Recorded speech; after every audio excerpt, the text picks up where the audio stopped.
ಯೂಟ್ಯೂಬಿನ ಎಲ್ಲ ವೀಕ್ಷಕರಿಗೆ ನಮಸ್ಕಾರ. ಪ್ರತಿ ಸರಿಯಂತೆ ಈ ಸರಿ ವ್ಯಕ್ತಿಗಳನ್ನ ಇಂಟರ್ವ್ಯೂ ಮಾಡಕ್ಕೆ ಹೋಗ್ತಾ ಇಲ್ಲ. ಚಲನಚಿತ್ರ ಕಾರ್ಮಿಕರ ಒಕ್ಕೂಟದ ಆಫೀಸನ್ನು ನಿಮಗೆ ಪರಿಚಯ ಮಾಡಿಕೊಡ್ತಾ ಇದ್ದೀನಿ. ಇದು ಎಲ್ಲಿದೆಯಪ್ಪ ಅಂದರೆ ಗಾಂಧಿನಗರದ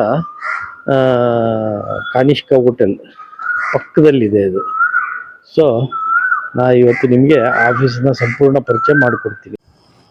ಈ ದಿನ ನಾನು ನಿಮ್ಮನ್ನ ಕರ್ನಾಟಕ ಚಲನಚಿತ್ರ ಕಾರ್ಮಿಕರ ಆಫೀಸಿಗೆ ಕರ್ಕೊಂಡು ಹೋಗ್ತಾ ಇದ್ದೀನಿ. ಇದೇ ಅವ್ರ ಆಫೀಸು, ಕಾನಿಷ್ಕ ಹೋಟ್ಲ್ ಪಕ್ಕನೇ ಇದೆ. ಫಸ್ಟ್ ಈ ಆಫೀಸ್ ಈ ಥರ ಇರಲಿಲ್ಲ, ಭಾಳಷ್ಟು ಗಲೀಜು ಇರ್ತಾಯಿತ್ತು. ಈಗಿರೋ ಅಧ್ಯಕ್ಷರು ಎಸ್ ಸೋಮಶೇಖರ್ ಅವ್ರು ಬಂದ ಮೇಲೆ ಇದನ್ನು ಸ್ವಲ್ಪ ನೀಟಾಗಿ ಕ್ಲೀನ್ ಮಾಡಿಸಿ, ಗೋಡೆ ಮೇಲೆಲ್ಲ ಬಣ್ಣ ಮತ್ತು ಈ ಥರ ಕನ್ನಡಾಂಬೆ ಮತ್ತು ಶಂಕರನಾಗು, ಅಂಬರೀಷು ಮತ್ತು ಈ ಕಡೆ ಪುನೀತ್ ರಾಜ್ಕುಮಾರ್, ಆ ಕಡೆ ರಾಜ್ಕುಮಾರ್ ಭಾವಚಿತ್ರಗಳನ್ನ, ವಿಷ್ಣುವರ್ಧನ್ ಅವ್ರ ಭಾವಚಿತ್ರವನ್ನು ರಚಿಸಿ ಒಂದು ಗೋಡೆಗೆ ಅಂದವನ್ನು ತಂದುಕೊಟ್ಟಿದ್ದಾರೆ. ಇದೇನಪ್ಪ ಅಂದರೆ ಕರ್ನಾಟಕ ಚಲನಚಿತ್ರ ಕಾರ್ಮಿಕರ ಒಕ್ಕೂಟದಲ್ಲಿ ಸುಮಾರು 14 ವಿಭಾಗಗಳು ಇದ್ದವು. ಆ 14 ವಿಭಾಗಗಳು ಕಾರ್ಮಿಕರಿಗೂ ಇದು ಆಫೀಸು. ಇದು ಏನಪ್ಪ ಅಂದರೆ ಮೊದಲು ಏನೂ ಸೌಲಭ್ಯ ಇರ್ತಾಯಿರಲಿಲ್ಲ ಸಿನಿಮಾ ಕಾರ್ಮಿಕರಿಗೆ. ಇತ್ತೀಚಿನ ದಿನಗಳಲ್ಲಿ ಒಂದು 10 ವರ್ಷದಿಂದ ಈ ಕಡೆಗೆ ಅವರು ಸಂಘಟಿತರಾಗಿ ಅವರಲ್ಲೂ ಎಲೆಕ್ಷನ್ನು ಅದು ಮಾಡಿಕೊಂಡು ಅವರಲ್ಲೂ ಒಂದು ಆಡಳಿತ ವರ್ಗನ ನೇಮಕ ಮಾಡಿಕೊಂಡು ಮತ್ತು ಸರ್ಕಾರದಿಂದ ಆಗಲಿ ಮತ್ತು ಅವ್ರದ್ದೇ ಒಕ್ಕೂಟದಲ್ಲಿ ಏನೆಲ್ಲ ಫೀಸ್ಗಳನ್ನ ಕಲೆಕ್ಟ್ ಮಾಡಿಕೊಂಡು ಅದೇ ಒಕ್ಕೂಟದ ಕಾರ್ಮಿಕರಿಗೆ ಸರ್ಕಾರದಿಂದ ಮತ್ತು ಈ ಒಕ್ಕೂಟದಿಂದ ಸಿಗುವಂಥ ಸೌಲಭ್ಯಗಳನ್ನೆಲ್ಲ ಕೊಡ್ತಾ ಇದ್ದಾರೆ. ನೋಡಿ, ಇದು ಗುರುವಾರಕ್ಕೆ ಒಂದು ದಿನ ಇಲ್ಲಿ ಡಾಕ್ಟ್ರುಗಳು ಬರ್ತಾರೆ. ಡಾಕ್ಟ್ರು ಬಂದು ಟ್ರೀಟ್ಮೆಂಟ್ ಕೊಡ್ತಾರೆ. ಗುರುವಾರ ಸಿನಿಮಾ ಕಾರ್ಮಿಕರು ಯಾರೇ ಬಂದರೂ ಅವರಿಗೆ ಇಲ್ಲಿ ಟ್ರೀಟ್ಮೆಂಟ್ ಸಿಗುತ್ತೆ ಮತ್ತು ಮೆಡಿಸನ್ನು ಸಿಗುತ್ತೆ ಫ್ರೀಯಾಗಿ. ಅದೇ ರೀತಿ ಇದು ಆಡಳಿತ ಆಫೀಸ್. ಇದು ಕಾರ್ಮಿಕರ ಒಕ್ಕೂಟದ್ದು, ಇದು ಸಿಬ್ಬಂದಿ ವರ್ಗದ ಆಫೀಸು. ಸಿಬ್ಬಂದಿ ವರ್ಗದವರು ಕೆಲಸ ಮಾಡುವಂಥದ್ದು. ಇದ್ರ ಮುಂದೆ ಚೇಂಬರ್ ಇದೆ, ಬನ್ನಿ ನೋಡೋಣ ಏನೇನಿದೆ ನೋಡೋಣ. ಮುಂದೆ ಹೋದರೆ ಅಧ್ಯಕ್ಷರ ಚೇಂಬರ್ ಇದೆ, ಬನ್ನಿ ತೋರಿಸ್ತೀನಿ, ಒಂದು ನಿಮಿಷ. ಇದು ನೋಡಿ, ಅಧ್ಯಕ್ಷರ ಚೇಂಬರ್ ಇದು. ಇವತ್ತೇನೋ ಯಾವುದೋ ಮೀಟಿಂಗ್ ಇದೆ, ಮೀಟಿಂಗಲ್ಲಿ ತಲ್ಲೀನರಾಗಿದ್ದಾರೆ. ಸೊ ಅಧ್ಯಕ್ಷರನ್ನ ಆಮೇಲೆ ಮಾತಾಡ್ಸೋಣ ನಾವು, ಈಗ ಅವರು ಬ್ಯುಸಿ ಇದ್ದಾರೆ. ಈ ಚೇಂಬರ್ ಇದನ್ನು ನೋಡೋಣ, ಬನ್ನಿ ಈ ಕಡೆಗೆ. ಮತ್ತು ಉಪಾಧ್ಯಕ್ಷರದ್ದು, ಕಾರ್ಯದರ್ಶಿಗಳಿಗೆ ಅವ್ರಿಗೆ ಒಂದೊಂದು ಚೇಂಬರ್ ಇದೆ, ಅವ್ರದ್ದು ಒಂದು ರೂಮ್ ಇದೆ, ಅದನ್ನು ನೋಡೋಣ. ಇದು ನೋಡಿ, ಉಪಾಧ್ಯಕ್ಷರು ಮತ್ತು ಕಾರ್ಯದರ್ಶಿಗಳ ಚೇಂಬರು. ಅದು ಮುಂದಿರೋದು ಅಧ್ಯಕ್ಷರದ್ದು. ನಾವೀಗ ಹಿಂದ್ಗಡೆಯಿಂದ ಬಂದಿದ್ದೀವಿ. ಇವರು ಸ್ಥಾಪಕರು ರಾಮಕೃಷ್ಣ ಹೆಗಡೆ ಅವರು ಭಾಳಷ್ಟು ಸಹಾಯ ಮಾಡಿದ್ದಾರೆ ಈ ಒಂದು ಸಿನಿಮಾ ಕಾರ್ಮಿಕರ ಒಕ್ಕೂಟಕ್ಕೆ. ಹಂಗಾಗಿ ಅವ್ರದ್ದು ಒಂದು ಫೋಟೋ ಹಾಕಿದ್ದಾರೆ, ಬನ್ನಿ. ಹಾಗೆ ಇದೆ ನೋಡಿ ಆಫೀಸು. ಇದು ಸಿಬ್ಬಂದಿ ವರ್ಗ ಕೆಲಸ ಮಾಡುವಂಥದ್ದು. ಹೀಗೆ ಬಂದರೆ ಇದು ಒಂದು ವಿಷಯ ಅಂತೂ ಖುಷಿ. ಗುರುವಾರಕ್ಕೊಂದಿನ ಈಗ ಸದ್ಯಕ್ಕೆ ಡಾಕ್ಟ್ರು ಬರ್ತಾರೆ, ಮತ್ತು ಒಬ್ಬರು ಅಸಿಸ್ಟೆಂಟ್ ಬರ್ತಾರೆ, ಆಮೇಲೆ ಗುಳಿಗೆ ಫಾರ್ಮಸಿಸ್ಟ್ ಬರ್ತಾರೆ. ಆ ದಿನ ಇಲ್ಲಿ ಯಾರೇ ಸಿನಿಮಾ ಕಾರ್ಮಿಕರು ಕಾರ್ಡ್ ಹೊಂದಿರೋರು ಬಂತು ಅಂದರೆ ಅವ್ರಿಗೆ ಟ್ರೀಟ್ಮೆಂಟ್ ಸಿಗುತ್ತೆ, ಎಲ್ಲ ಕಾಯಿಲೆಗೂ ಟ್ರೀಟ್ಮೆಂಟ್ ಸಿಗುತ್ತೆ, ಮತ್ತು ಫ್ರೀಯಾಗಿ ಗುಳಿಗೆ ಮೆಡಿಸನ್ನು ಸಿಗುತ್ತೆ. ಈಗಂತೂ ಇಷ್ಟು ಸೌಲಭ್ಯ ಇದೆ, ಮುಂದೆ ಇನ್ನೂ ಜಾಸ್ತಿ ಅನುಕೂಲ. ಸರ್ ನಮಸ್ಕಾರ. ಸಂಜೀವಿನಿ ಎಂಟರ್ಟೈನ್ಮೆಂಟ್ ಯೂಟ್ಯೂಬ್ ಚಾನಲ್ಗೆ ಸ್ವಾಗತ ಸರ್. ನಮಸ್ಕಾರ ಸರ್. ಸರ್, ನಿಮ್ಮದು ಪೂರ್ತಿ ಹೆಸರು ಮತ್ತು ನಿಮ್ಮ ತಂದೆ ತಾಯಿ ಬಗ್ಗೆ ಹೇಳಿ ಸರ್. ನನ್ನ ಪೂರ್ತಿ ಹೆಸರು ಬಂದು ಎಸ್ ಸೋಮಶೇಖರ್ ಅಂತ. ನಮ್ಮ ತಂದೆ ಬಂದು ಡಿ ಶಿವರಾಮ್ ಅಂತ, ನಮ್ಮ ತಾಯಿ ಬಂದು ಜಯಮ್ಮ ಅಂತ. ನಮ್ಮ ತಂದೆ ಮೂಲತಃ ಮಂಡ್ಯ ಜಿಲ್ಲೆ ಕಿಕ್ಕೇರಿ ಅಂತ ಕಿಕ್ಕೇರಿ ಅಂತ ಒಂದು. ನಮ್ಮ ತಾಯಿ ಬಂದು ಮೈಸೂರು ಜಿಲ್ಲೆ ಸಾಲಿಗ್ರಾಮದವರು. ನಿಮ್ಮ ಅವರಿಗೆ ಮಕ್ಕಳು ಎಷ್ಟು ಜನ, ನೀವು ಎಷ್ಟು ಸರ್? ನಾನು ನಮ್ಮ ಅಕ್ಕ ನಾನು ಇಬ್ಬರೇ, ಒಂದು ಗಂಡು ಒಂದು ಹೆಣ್ಣು. ಅವಾಗ್ಲೇನೆ ಸರ್ಕಾರದವ್ರು ಏನು ಹೇಳಿದ್ರು, ಆರ್ತಿ ಬಾಬಾ ಕೀರ್ತಿ ಬಾಬಾ ಅಂತ ಅವತ್ತೇ ಫಾಲೋ ಪಾಲಿಸಿದ್ದಾರೆ. ನಿಮ್ದು ಬಾಲ್ಯ ಹೇಗಿತ್ತು ಸರ್? ಬಾಲ್ಯ ಎಲ್ಲ ಏನಂದ್ರೆ ಎಲ್ಲರಿಗೂ ಇರೋ ಥರ ತುಂಟಾಟ ಆಡ್ಕೊಂಡು, ಏನು ಒಂದು ಕಷ್ಟ ಸುಖ ಅದೆಲ್ಲ ಏನೂ ಗೊತ್ತಿಲ್ಲ, ನೀಟಾಗಿ ಜೀವನ ಸ್ಥಿತಿವಂತರು ನೀವು. ಯಾವುದೇ ಒಂದನ್ನು ನನ್ಗೆ ಅಡೆತಡೆನೇ ಇಲ್ಲ. ವಿದ್ಯಾಭ್ಯಾಸದಲ್ಲೂ ಅಡೆತಡೆ ಇಲ್ಲ, ಅಂದ್ರೆ ಏನಾದ್ರು ಸೌಕರ್ಯದಲ್ಲೂ ಅಡೆತಡೆ ಇಲ್ಲ, ಪ್ರೀತಿನಲ್ಲೂ ಅಡೆತಡೆ ಇಲ್ಲ. ಎಲ್ಲ ಎಷ್ಟೆಷ್ಟು ಸಿಗ್ಬೇಕೋ ಅಷ್ಟೆಷ್ಟು ಸಮವಾಗ ಎಲ್ಲ ಸಿಕ್ಕಿದೆ. ಕಷ್ಟ ಸುಖ ಎಲ್ಲ ಸಮವಾಗಿ ಸಿಕ್ಕಿದೆ. ಅದೇ ಸ್ಥಿತಿವಂತ ಕುಟುಂಬದಿಂದನೇ ಬಂದಿದ್ದೀರಾ? ಹೌದು, ಮಧ್ಯಮ ಕುಟುಂಬ, ಮಧ್ಯಮ ವರ್ಗದ ಕುಟುಂಬ. ಅದರಲ್ಲೇ ನಮ್ಗೆ ಎಲ್ಲ ರೀತಿಯದು ಇದಿದೆ ಸರ್. ಕಷ್ಟ ಎಷ್ಟು ಬರ್ಬೇಕೋ ಅಷ್ಟೇ ಕಷ್ಟ, ಈ ಸುಖ ಎಷ್ಟು ಬರ್ಬೇಕೋ ಅಷ್ಟೇ ಸುಖ. ಅಂದ್ರೆ ಯಾವುದನ್ನು ಜಾಸ್ತಿ ಆಗಿಲ್ಲ, ಸುಖನೂ ಜಾಸ್ತಿ ಆಗಿಲ್ಲ, ಈ ಕಡೆ ಕಷ್ಟನೂ ಜಾಸ್ತಿ ಆಗಿಲ್ಲ. ನಿಮ್ಮ ಬಾಲ್ಯ ಬಂದ್ಬಿಟ್ಟು ನಿಮ್ಮ ಊರಲ್ಲಿ ಕಳೆದ್ರ ಬೆಂಗಳೂರಲ್ಲಿ? ಇಲ್ಲ, ನಾನು ಹುಟ್ಟಿ ಬೆಳೆದಿದ್ದೆಲ್ಲ ಬೆಂಗಳೂರಲ್ಲಿ ಯಾವ ಏರಿಯಾ ಸರ್? ನಾನು ಬಂದು ಮೂಲತಃ ಶ್ರೀರಾಮ್ಪುರದಲ್ಲಿ ಪ್ರಕಾಶ್ ನಗರ ಅಂತ ಇದೆ, ರಾಜಾಜಿನಗರ 3ನೇ ಬ್ಲಾಕ್ ಅಲ್ಲಿ ಶ್ರೀರಾಮ್ಪುರ ಅಂತ ಒಂದು ಇದಿದೆ. ಶ್ರೀರಾಮ್ಪುರದಲ್ಲಿ ಪ್ರಕಾಶ್ ನಗರ ಅಂತ ಒಂದು ಮಧ್ಯಮ ವರ್ಗದ ಜನಗಳೆಲ್ಲ ವಾಸಿಸುವಂತ ಸ್ಥಳ ಅದು, ಪ್ರಕಾಶ್ ನಗರ ಅಂತ. ಸುತ್ತಾನು ಎಲ್ಲ ಫ್ಯಾಕ್ಟ್ರಿಗಳೇ ಇರ್ತಿದ್ವು. ಸುತ್ತಲೂ ಫ್ಯಾಕ್ಟ್ರಿಗಳು, ಇಂಡಸ್ಟ್ರಿಯಲ್ ಏರಿಯಾ ಸುತ್ತು. ಅಂದ್ರೆ ಈ ಮಿಲ್ಗಳು, ಈ ಗಾರ್ಮೆಂಟ್ಸ್ಗಳು, GKF, ಆಮೇಲೆ ಕಿರ್ಲೋಸ್ಕರ್, ಮೈಸೂರು ಲ್ಯಾಂಪ್ಸು, ಅದ್ ಬಿಟ್ರೆ ಮಿನೋರಾ ಮಿಲ್ಲು, ರಾಜಾ ಮಿಲ್ಲು, ಅದ್ ಬಿಟ್ರೆ ಬಿನ್ನಿ ಮಿಲ್ಲು, ರಾಮ್ಕುಮಾರ್ ಮಿಲ್ಲು, ಅದರ ಸುತ್ತ ಇದ್ದು ಮಧ್ಯದಲ್ಲಿ ಒಂದು ಯಾವ್ದಾದ್ರು ಒಂದು ವಾಸಸ್ಥಳ ಇದೆ ಅಂದ್ರೆ ಅದು ಪ್ರಕಾಶ್ ನಗರ ಶ್ರೀರಾಮ್ಪುರ ಅಂತ. ಅಲ್ಲಿ ನೀವು ಸ್ವಂತ ಮನೆನೇ? ಇಲ್ಲ, ಸ್ವಂತ ಮನೆ ಇಲ್ಲ, ಇವತ್ತವರೆಗೂ ಸ್ವಂತ ಮನೆ ಇಲ್ಲ, ಎಲ್ಲ ಬಾಡಿಗೆ ಮನೆ. ಮತ್ತೆ ನಿಮ್ದು ಬಾಲ್ಯ ಹೆಂಗಿತ್ತು sir? Primary school, middle school ಎಲ್ಲಿ ಯಾವ ತರ ಮಾಡಿದ್ರಿ? ನಿಮ್ಮ ಬಾಲ್ಯ ಸರ್, ಅಲ್ಲಿ school, primary school, middle school ಎಲ್ಲಿ? ಪ್ರಕಾಶ್ ನಗರದಲ್ಲಿ? ಎಲ್ಲ ಪ್ರಕಾಶ್ ನಗರದಲ್ಲೇ. ಪ್ರೈಮರಿ ಸ್ಕೂಲ್ ಬಂದು ರೇಣುಕಾ ವಿದ್ಯಾಸಂಸ್ಥೆ ಅಂತ ಒಂದು ವಿದ್ಯಾಸಂಸ್ಥೆ ಇತ್ತು, ಅಲ್ಲಿ ಮಾಡಿದೆ. ಅಲ್ಲಿಂದ ವಿವೇಕವರ್ಧನೆ ಅಂತ ಒಂದು 5ರಿಂದ 7ನೇ ತರಗತಿವರೆಗೂ ವಿವೇಕವರ್ಧನೆ ಓದಿದೆ. ಅಲ್ಲಿಂದ ಶ್ರೀರಾಮ್ಪುರದಲ್ಲಿ ಸರ್ವೋದಯ ಪ್ರೌಢಶಾಲೆ ಅಂತ ಇದೆ, ಈಗಲೂ ಇದೆ, ದೇವ ಪಾರ್ಕ್ ಹತ್ರ ರೈಲ್ವೆ ಬ್ರಿಡ್ಜ್ ಪಕ್ಕದಲ್ಲಿ ಒಂದು ಸರ್ವೋದಯ ಪ್ರೌಢಶಾಲೆ ಅಂತ ಇದೆ. ಅಲ್ಲಿ ನಾನು ಪ್ರೌಢಶಾಲೆ ಎಲ್ಲ ಮುಗಿಸ್ದೆ. ಅಲ್ಲಿಂದ ವಿವೇಕಾನಂದ ಶಿಕ್ಷಣ ಸಂಸ್ಥೆ ಅಂತ ಇದೆ ಮಲ್ಲೇಶ್ವರಂ, ಇವಾಗ ಓರಿಯನ್ ಮಾಲ್ ಆಗಿದೆಯಲ್ಲ ಅದ್ರ ಪಕ್ಕದಲ್ಲಿ ಈಗಲೂ ಇದೆ ವಿವೇಕಾನಂದ ಶಿಕ್ಷಣ ಸಂಸ್ಥೆ ಅಂತ.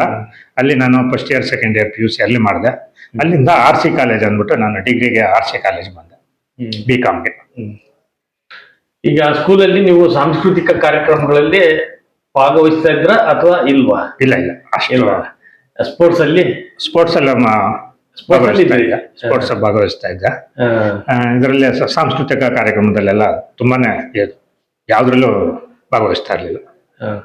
ಮತ್ತೆ ಫಿಲಿಂ ಲ್ಯಾಂಡ್ಗೂ ಮತ್ತೆ ನಿಮ್ಗೆ ಹೆಂಗೆ ಲಿಂಕ್ ಬಂತು ಸರ್? ನಿಮಗೆ ಫಿಲಿಂ ಲ್ಯಾಂಡ್ಗೆ ನನಗೆ ಹೇಗೆ ಲಿಂಕ್ ಬಂತಂದ್ರೆ, ನಮ್ಮ ಸೋದರ ಮಾವ ಸಾರಾ ಗೋವಿಂದ್ ಅವರು, ನಮ್ಮ ತಾಯಿ ಮೂಲತಃ ಸಾಲಿಗ್ರಾಮದವರು ಅಂತ ನಿಮ್ಗೆ ಮೊದಲೇ ಹೇಳಿದ್ನಲ್ಲ. ನಮ್ಮ ತಾಯಿನೂ ಸಾರಾ ಗೋವಿಂದ್ ಅವರು ಅಕ್ಕ ತಮ್ಮ ನಿಮ್ಮ ಜೊತೆಲಿ ಹುಟ್ಟಿದ್ದ ಸಾರಾ ಗೋವಿಂದ್ ಅವರು ನಿಮ್ಮ ಸೋದರ ಮಾವ ಜೊತೆಲಿ ಹುಟ್ಟಿದ್ದ ತಮ್ಮ ಅವರು. ಅವ್ರ ಪ್ರಭಾವ ನಿಮಗೆ ಜಾಸ್ತಿ, ಹಾಗಾಗಿ ಅವರು ಇಲ್ಲಿ ಸಿನಿಮಾ ಲ್ಯಾಂಡ್ ಅಲ್ಲಿ ಇರೋದ್ರಿಂದ ಆ ಒಂದು ನನ್ಗೆ ಅದು ಇಂಟ್ರೆಸ್ಟ್ ಸ್ವಲ್ಪ. ಸಾರಾ ಗೋವಿಂದ್ ಅವರು ಸಿನಿಮಾ ಲ್ಯಾಂಡ್ಗಿಂತ ಮುಂಚೆ ಹೋರಾಟದವರು, ಕನ್ನಡ ಪರ ಹೋರಾಟ ಮತ್ತು ರಾಜ್ಕುಮಾರ್ ಅಭಿಮಾನಿ ಬಳಗದ ಅಧ್ಯಕ್ಷರಾಗಿದ್ರು. ಆ ಹೋರಾಟ ನಿಮ್ಗೆ ಏನಾರ ಪ್ರಚೋದನೆ ಅಥವಾ ಆಕರ್ಷಿಸ್ತಾ ಹೆಂಗೆ? ನೀವು ನೋಡಿದಿರಾ ಅವರ ಹೋರಾಟದ ಇದನ್ನ? ಹೌದೌದು, ಚಿಕ್ಕ ವಯಸ್ಸಿಂದ ಅವರೆಲ್ಲ ಅವರು ಜೊತೆಲೆ ಅಂದ್ರೆ ಅವ್ರು ನೋಡ್ಕೊಂಡೆ ನಾವು ಎಲ್ಲ ಬೆಳೆದಿದ್ದು. ಅವ್ರ ಹೋರಾಟಗಳು, ಅವ್ರ ಕೆಲಸ ಕಾರ್ಪಣ್ಯಗಳು ಅದನ್ನೆಲ್ಲ ನೋಡಕೊಂಡೆ ಜೊತೆಲಿ ನಾವೆಲ್ಲ ಬೆಳ್ಕೊಂಡಿದ್ದು. ಅದು ಎಲ್ಲ ಒಂದ್ ಕಡೆ ಪ್ರಭಾವ ಬೀರಿರುತ್ತೆ ಅನ್ಸುತ್ತೆ. ಪ್ರಭಾವ ಬೀರಿದೆ ನಿಮಗೆ? ಬೀರಿದೆ. ನಿಮ್ಮ ಸೋದರ ಮಾವನ ಪ್ರಭಾವ ಇಲ್ಲಾಂದ್ರೆ ಈ ಸಿನಿಮಾ ಲ್ಯಾಂಡ್ ನಾನು ಬರ್ತಾನೆ ಇರ್ಲಿಲ್ಲ, ಸಿನಿಮಾ ರಂಗಕ್ಕೆ ನಾನು ಬರ್ತಾನೆ ಇರ್ಲಿಲ್ಲ. ಆ ಪ್ರಭಾವ ಬೀರಿದ್ರಿಂದನೇ ಹೆಂಗೋ ಹೇಳ್ಕೊಂಡ್ ಬಂದ್ಬಿಟ್ಟಿದೆ. ನಿಮಗಿಲ್ಲ ಅಂದ್ರೆ ಫಿಲಿಂ ಲ್ಯಾಂಡ್ ನಿಮಗೆ ಲಿಂಕ್ ಇಲ್ಲ? ಇಲ್ಲ, ನಿಮ್ಮ ಫ್ಯಾಮಿಲಿಯಲ್ಲಿ ಯಾರು ಕಲಾವಿದರಾಗಲಿ ಯಾರು ಒಬ್ರು ಸಿನಿಮಾದಲ್ಲಿ, ಸಿನಿಮಾ ರಂಗದಲ್ಲಾಗ್ಲಿ, ಆಕ್ಟಿಂಗ್ ಅಲ್ಲಾಗ್ಲಿ ಅಥವಾ ಈ ತರ ಕಾರ್ಯಚಟುವಟಿಕೆಗಳಲ್ಲಿ ಯಾರು ಇಲ್ಲ. ಒಂದೊಂದ್ಲಿ ಒಬ್ಬರೇ ಸಾರಾ ಗೋವಿಂದ್ ಅವರು. ಸರ್, ನಿಮ್ಮ ಸೋದರ ಮಾವರ ಪ್ರಭಾವದಿಂದ ನೀವು ಈ ಕಡೆಗೆ ಆಕರ್ಷಣೆ ಬಂತು, ಇರೋದ್ರಿಂದ ನಾವ್ ಇಲ್ಲಿಗೆ ಬಂದಿದ್ದು. ಫಿಲಿಂ ಲ್ಯಾಂಡ್ಗೆ ಅಂದ್ರೆ ಫಸ್ಟ್ ಯಾವ ಕ್ಷೇತ್ರದಲ್ಲಿ ನೀವು ಪಾದಾರ್ಪಣೆ ಮಾಡಿದ್ರಿ ಸರ್? ಯಾವ ಕ್ಷೇತ್ರ ಅಂದ್ರೆ ಲೈಟ್ ಕ್ಯಾಮ್ರಾಮನ್ ಆಗಿ ಬಂದ್ರ ಅಥವಾ ಇಲ್ಲ? ಸಾರಾ ಗೋವಿಂದ್ ಅವರು ದೊಡ್ಡ ನಿರ್ಮಾಪಕರು ಆಗಿದ್ರು. ಅವ್ರು ಆಗಿದ್ರು ಸಹ ನಾನು ಒಂದು ಆಫೀಸ್ ಬಾಯ್ ಆಗಿ ಕೆಲಸಕ್ಕೆ ಬಂದೆ. ಎಂಟ್ರಿ ಆದ್ರೆ ಸಿನಿಮಾ ರಂಗದಲ್ಲಿ ಒಂದು ಆಫೀಸ್ ಚಿತ್ರರಂಗದಲ್ಲಿ ಒಂದು ಡಿಸ್ಟ್ರಿಬ್ಯೂಷನ್ ಆಫೀಸಲ್ಲಿ ಒಂದು ಆಫೀಸ್ ಬಾಯಕ್ಕೆ ನಾನು ಕೆಲಸ ಸೇರ್ಕೊಂಡು ಹಂತ ಹಂತವಾಗಿ ನಾನು ಬೆಳ್ಕೊಂಬಂದಿರೋದು. ಓ ಓ ನಮ್ಮ ಮಾವ ಪ್ರೊಡ್ಯೂಸರ್ ಅಂತ ಹೇಳಿ ಡೈರೆಕ್ಟ್ ಆಗಿ ಬಂದು ಸೇರ್ಬೇಕು? ಇಲ್ಲ ಇಲ್ಲ ಇಲ್ಲ, ಆ ಥರ ಯಾವ ರೆಡ್ ಕಾರ್ಪೆಟ್ ಅಲ್ಲೂ ಯಾರು ಸ್ವಾಗತ ಮಾಡಿಲ್ಲ. ತೀರಾ ಸ್ಟೆಪ್ ಬೈ ಸ್ಟೆಪ್ ಕೆಳ ಹಂತದಿಂದ ಒಂದೊಂದೇ ಸ್ಟೆಪ್ ಮಾಡ್ಕೊಂಡು ಅದನ್ನ ಈ ಮಟ್ಟವರೆಗೂ ಇಲ್ಲಿವರೆಗೂ ಬರೋಕ್ಕೆ ಸಾಧ್ಯ ಆಯ್ತು. ಈಗ ಬಂದಿರೋದ್ರಿಂದ ನಿಮ್ಗೆ ಇದ್ರದ್ದು ಒಂದು ಮಹತ್ವ ಮತ್ತೆ ಎಲ್ಲರ ಕಷ್ಟ ಸುಖಗಳು ಎಲ್ಲ ಸ್ವಲ್ಪ ಗೊತ್ತಾಗಿದೆ. ಆಫೀಸ್ ಬಾಯ್ ಅಂದ್ರೆ ನೀವು ಯಾರ ಆಫೀಸಲ್ಲಿ ಕೆಲಸ ಮಾಡ್ತಾ ಇದ್ರಿ ಸರ್? ನಾನು ಯಾವ ಆಫೀಸಲ್ಲಿ ಅಂದ್ರೆ ಗಾಂಧಿನಗರದಲ್ಲಿ ಫೇರ್ ಫಿಲಮ್ಸ್ ಅಂತ ಒಂದು ಚಿತ್ರ ವಿತರಣಾ ಸಂಸ್ಥೆ, ವಿತರಕರು ಮತ್ತು ನಿರ್ಮಾಪಕರು ಅವರು ಮತ್ತೆ ಥಿಯೇಟರ್ ಓನರ್ ಅವರು, ಅವ್ರದ್ದೊಂದು ಆಫೀಸ್ ಇದೆ ಫೇರ್ ಫಿಲಮ್ಸ್ ಅಂತ. ಈಗಲೂ ಇದೆ, ಅದು ರೇಸ್ ಕೋರ್ಸ್ ಹತ್ರ ಇದೆ. ಅದು ಮುಂಚೆ ಇಲ್ಲಿ ಗಾಂಧಿನಗರದಲ್ಲಿ ಮೂವಿ ಲ್ಯಾಂಡ್ ಥಿಯೇಟರ್ ಎದುರುಗಡೆ ಇತ್ತು. ಅವ್ರ ಆಫೀಸ್ಗೆ ನಾನು ಆಫೀಸ್ ಬಾಯ್ ಆಗಿ ಕೆಲಸಕ್ಕೆ ಸೇರಿದ್ದು. ಅವರು ನನಗೆ ಥಿಯೇಟ್ರಲ್ಲಿ ಏನು ಕಲೆಕ್ಷನ್ ಬರುತ್ತೆ ಅದನ್ನೆಲ್ಲ ನೋಡ್ಕೊಂಬರಕ್ಕೆ ಕಳಿಸ್ತಾ ಇದ್ರು. ರೆಪ್ರೆಸೆಂಟೇಟಿವ್ ತರ ಅವ್ರು ಡಿಸ್ಟ್ರಿಬ್ಯೂಷನ್ ಮಾಡಿದ ಸಿನಿಮಾಗಳನ್ನೆಲ್ಲ ಥಿಯೇಟರ್ಗಳಿಗೆ ಕಳ್ಸೋರು. ಏನ್ ಕಲೆಕ್ಷನ್ ಆಗಿದೆ ಎಲ್ಲ ಬರ್ಕೊಂಬ ಅಂತ ಕಳ್ಸೋರು. ಹಾಗಾಗಿ ಹೋಗಿ ನೋಡ್ಕೊಂಬ ಅದನ್ನೆಲ್ಲ ನೋಡ್ಕೊಂಡು ಬರ್ಕೊಂಡು ಅವ್ರ ಫೋನಲ್ಲಿ ತಿಳಿಸ್ಕೊಂಡು ಮಾಡ್ಕೊಂಡ್ ಬರ್ತಾ ನಾನು ಅವ್ರ ಆಫೀಸಲ್ಲಿ ಕೆಲಸ ಮಾಡ್ಕೊಂಡು ಸ್ವಲ್ಪ. ಇದು ಎಷ್ಟನೇ ಇಸ್ವಿ ಇರ್ಬೋದು ಸರ್ ನೀವು ಆಫೀಸ್ ಬಾಯ್ಗೆ ಥಿಯೇಟರ್ ರೆಪ್ರೆಸೆಂಟೇಟಿವ್ ಆಗಿ ಕೆಲಸ? ಅದು ರೆಪ್ರೆಸೆಂಟೇಟಿವ್ ಕೆಲಸನೇ ಅದು, ಹೌದಲ್ವಾ? ಅದು ಎಷ್ಟನೇ ಇಸ್ವಿಯಲ್ಲಿ? 96 ಇರ್ಬೋದು. 96. ಅವಾಗ 95, 96 ಇರ್ಬೋದು. 1995, 96. ಆ ತರ ಎಷ್ಟು ವರ್ಷ ಮಾಡಿದಿರಿ ಸರ್? 2001, 2002 ಮಾಡಿದ್ರಿ. ಅದ್ರ ನೆಕ್ಸ್ಟ್ ನಾನು ಬರೀ ರೆಪ್ರೆಸೆಂಟೇಟಿವ್ ಆಗೇ ಮಾಡ್ತಾ ಇರ್ಲಿಲ್ಲ. ಸಣ್ಣ ಪುಟ್ಟ ಅವ್ರದ್ದು ಸುಮಾರು 53 ಥಿಯೇಟರ್ಗಳು ಅವರು ಇದ್ರಲ್ಲಿ ಕಂಟ್ರೋಲ್ ಅಲ್ಲಿ ಇತ್ತು. ಫೇರ್ ಫಿಲಮ್ಸ್ ಅವ್ರ ಕಂಟ್ರೋಲ್ ಅಲ್ಲಿ ಇತ್ತು. 53 ಥಿಯೇಟರ್ ಬೆಂಗಳೂರು ಔಟ್ಸೈಡ್ ಎಲ್ಲ ಕರ್ನಾಟಕ, ಇಡೀ ಕರ್ನಾಟಕದಲ್ಲಿ ಥಿಯೇಟರ್ ಅವರು ಎಲ್ಲ ಸಿನಿಮಾ ಹಾಕೋದು ಅದನ್ನ ಕಂಟ್ರೋಲ್ ಮಾಡ್ತಾ ಇದ್ರು ಅವರು. ಆ ಕಂಟ್ರೋಲ್ ಅಂದ್ರೆ ಸಿನಿಮಾ ಹಾಕೋದು, ಅದರಿಂದ ಕಲೆಕ್ಷನ್ ಬರೋದು. ಓನರ್ಗಳೆಲ್ಲ ಈ ತರ ಡಿಸ್ಟ್ರಿಬ್ಯೂಟರ್ಗೆ ಕಂಟ್ರೋಲ್ ಕೊಟ್ಬಿಡ್ತಾರೆ. ಎಲ್ಲ ಬೇರೆ ಬೇರೆ ಊರವ್ರಾಗಿರ್ಬೋದು, ಈ ಬೆಂಗಳೂರು ಥಿಯೇಟರ್ ಓನರ್ಗಳಾಗಿರ್ಬೋದು. ಕೆಲವ್ರು ಬಂದು ವಾರ ಬಂದು ಅವರು ಇಲ್ಲಿ ಪಿಕ್ಚರ್ ಬುಕ್ ಮಾಡ್ಕೊಂಡು ತಗೊಂಡು ಹೋಗಕ್ಕಾಗಲ್ಲ. ಅವ್ರೇನ್ ಮಾಡ್ತಾರೆ, ಈ ತರ ಕೊಟ್ಬಿಡ್ತಾ ಇದ್ರು ಮುಂಚೆ. ಅವರು ಆ ತರ 53 ಥಿಯೇಟರ್ ಮಾಡ್ಕೊಂಡಿದ್ರು. ನಾನು ರೆಪ್ರೆಸೆಂಟೇಟಿವ್ ಆಗಿ ಮಾಡ್ಕೊಂಡು ಯಾವ್ದಾದ್ರು ಒಂದು ಥಿಯೇಟರ್ಗೆ ಪಿಕ್ಚರ್ ಆಗ್ಲಿಲ್ಲ ಅಂದ್ರು ಅವರು ನಮ್ಗೆ ಹೇಳೋರು, ಈ ಪಿಕ್ಚರ್ ಯಾವ್ದಾರು ಹಾಕೊಳ್ಳಿ ಅಂತ. ನಾವೇ ಅದನ್ನ ಒಂದು 4-5 ಜನ ದುಡ್ಡು ಅಡ್ಜಸ್ಟ್ ಮಾಡ್ಕೊಂಡು 1000 ತರ ಒಂದು 500 ತರ ಹಾಕೊಂಡು ಸಿನಿಮಾ ಥಿಯೇಟರ್ಗಳಿಗೆಲ್ಲ ಸಿನಿಮಾ ಹಾಕೊಂಡು ಆಗ್ಲೇ ನಾನು ಅದ್ರ ಜೊತೆಗೆ ನಿಮ್ಮ ಓನರೇ ಅವಕಾಶ ಮಾಡ್ಕೊ. ಹೌದು, ನಮ್ಗೆ ತುಂಬಾ ಖಾಲಿ ಇದೆಯಪ್ಪ, ನೀವೇ ಯಾವ್ದಾರು ಹಾಕೊಳ್ಳಿ ಅಂತ ಇದ್ ಮಾಡಿ ನಮ್ಗೆ ಅವಕಾಶ ಕೊಟ್ಟು ನಮ್ಗೆ ಅವರು ಒಂದ್ ಸ್ವಲ್ಪ ಬೆಳೆಯೋದಕ್ಕೆ ಸ್ಫೂರ್ತಿ ಆದ್ರು. ಸರ್ ಈಗ ನೀವು ಅಲ್ಲಿ ನಿಮ್ಮ ಓನರೇ ಅವಕಾಶ ಕೊಡ್ತಾರೆ ನಿಮ್ಗೆ? ಹೌದು, ಪಿಕ್ಚರ್ ಹಾಕೊಳಪ್ಪ ಥಿಯೇಟರ್ ಖಾಲಿ ಇದೆ ಅಂತ. ಅಲ್ಲಿಂದ ಮುಂದೆ ಹೆಂಗೆ ಸರ್ ನಿಮ್ದು? ತಿರ್ಗಾ ಮತ್ತೇನು ಅವರೇ ಅವಕಾಶ ಕೊಟ್ರು. ನಿಮ್ಮ ಓನರ್ ಹೆಸರು ಸರ್? ನಮ್ ಸಂಜಯ್ ದೇಸಾಯಿ ಅಂತ. ಅವ್ರ ಆಫೀಸಲ್ಲೇ ಮ್ಯಾನೇಜರ್ ಆಗಿ ಫೇರ್ ಫಿಲಮ್ಸ್ ಕುಮಾರ್ ಅಂತ ಇದ್ರು. ಅವರು ಎಲ್ಲ ನಂಗೆ ತುಂಬಾ ಸಹಕಾರ ಮಾಡ್ತಾರೆ. ಅವ್ರ ಆಫೀಸಲ್ಲಿ ನಿಮ್ಗೆ ಅನುಭವ ಜಾಸ್ತಿ? ತುಂಬಾ ಅನುಭವ ಅಲ್ಲಿ ಗಳಿಸಿದ್ರಿ. ಈಗ ಏನಾಯ್ತು, ನಿಮ್ಗೆ ಹೇಳ್ದಂಗೆ ಅವ್ನು ರೆಪ್ರೆಸೆಂಟೇಟಿವ್ ಕೆಲಸ ಮಾಡ್ತಾ ಇದ್ದೆ. ಮತ್ತೆ ಅವರೇ ಒಂದು ಥಿಯೇಟರ್ಗಳಲ್ಲಿ ಇದಾಗ ವಾರ ಯಾವ್ದಾದ್ರು ಸಿನಿಮಾ ಇಲ್ಲದೆ ಇದ್ದಾಗ ಮಾರ್ನಿಂಗ್ ಶೋ ನೀವು ಹಾಕೊಳ್ಳಿ ಅಂತ ಎಲ್ಲ ಕೊಡೋರು. ನಿಮ್ಗೆ ಒಂದ್ 3-4 ಜನ ಅಲ್ಲಿ ಆಫೀಸಲ್ಲಿ ಕೆಲಸ ಮಾಡೋರೆ. 3-4 ಜನ ಎಲ್ಲ 1,000 ಆ ತರ ಒಂದು 500 ಆ ತರ ಎಲ್ಲ ಒಟ್ಟು ಕೂಡ್ಕೊಂಡು ಎಲ್ಲ ಸೇರಿ ಒಂದು ಸಿನಿಮಾ ಮಾಡಿ. ಈಗ ನೀವು ಆಫೀಸಲ್ಲಿ ವರ್ಕ್ ಮಾಡ್ತಾ ಇದ್ರಲ್ವಾ, ನೀವೇ 4 ಜನ ಸೇರ್ಕೊಂಡು ಒಂದು ಪಿಕ್ಚರ್ ಹಾಕಿ ಅದಕ್ಕೆ ನಿಮ್ಮ ಓನರೇ ನಿಮ್ಗೆ ಸ್ಫೂರ್ತಿ ಕೊಡೋರು. ಮತ್ತೆ ನಾವ್ ಹಾಕಿದಾಗ ಅದ್ರ ಮೇಲೆ ನಮ್ಗೆ ಲಾಭನೂ ಕೊಡೋರು. ಅವರು ಕರೆಯೋರು, ಎಷ್ಟಕ್ಕೆ ಮಾಡ್ಕೊಂಡ್ರೆ ಎಷ್ಟಾಯ್ತು ನಿಮ್ ಖರ್ಚು ಅಂತ ಕೇಳೋರು. ನಾವು ಏನೋ ಅಷ್ಟು ಹೇಳಿದ್ರೆ ಅದ್ಮೇಲೆ ಅವ್ರು ಏನೋ ಜಾಸ್ತಿ ನಮ್ಗೆ ಕೊಡೋರು. ಅವರು ಮಂತ್ಲಿ ಕೊಡೋರು, ಆ ತರ ಕೊಡೋರು. ಆತರ ತುಂಬಾ ಸಹಕಾರ ಕೊಟ್ರು. ಮತ್ತೆ ಅದೇ ತರ ನಾವು ಹೋಗ್ತಾ ಅವರೇ ಒಂದು ಸಿನಿಮಾ ಮಾಡಿದ್ರು. ಅದನ್ನ ಮೇಲ್ವಿಚಾರಣೆ ಮಾಡ್ಕೊಳಕ್ ನಮ್ಮನ್ನೇ ಯಾವ ಫಿಲ್ಮ್ ಅಂತ ಕೇಳ್ಬೋದು ಸರ್? ಶಾಂತಿ ಅಂತ ಒಂದು ಸಿನಿಮಾ.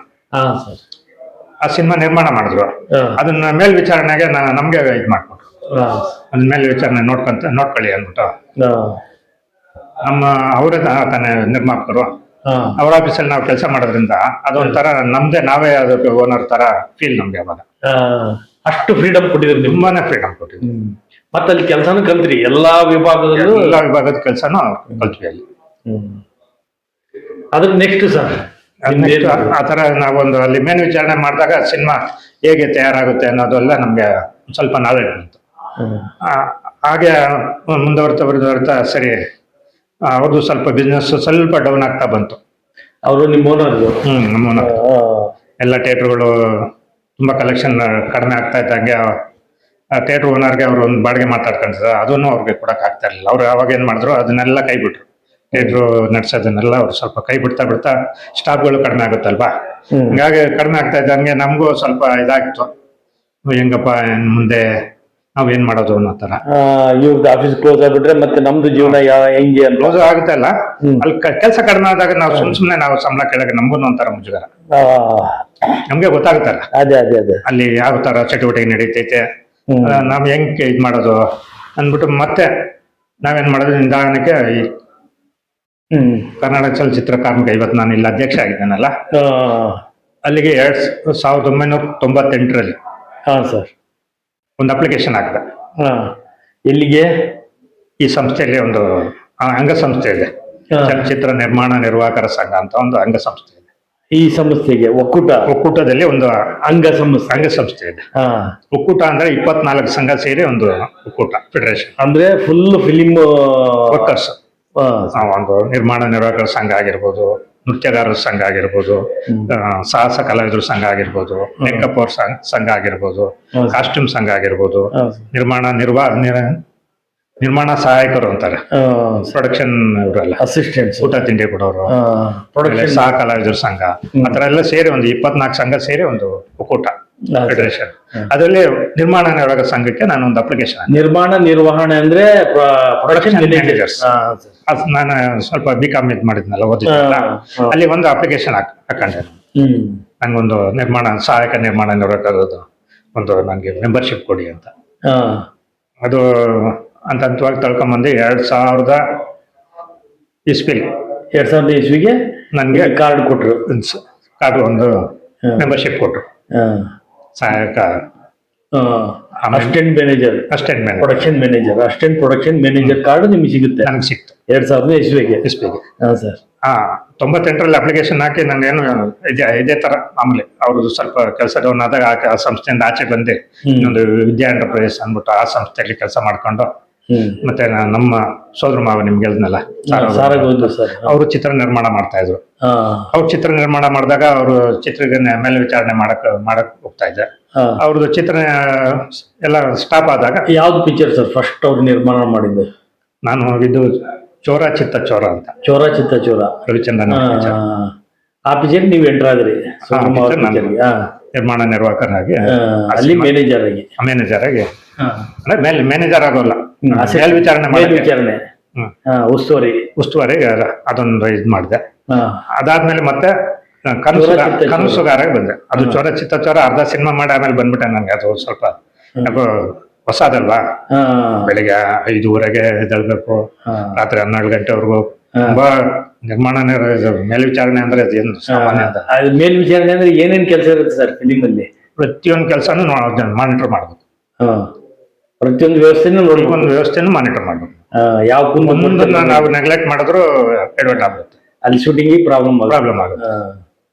ಅದು ಒಂದು ಸ್ವಲ್ಪ ಫಸ್ಟ್ ಅರ್ಧ ಸಿನಿಮಾ ಮಾಡಿದೆ, ತುಂಬಾನೇ ಇದಾಗೋಯ್ತು. ನಮ್ಗೆ ಅನುಭವ ಅಲ್ವಲ್ಲ ಅದು.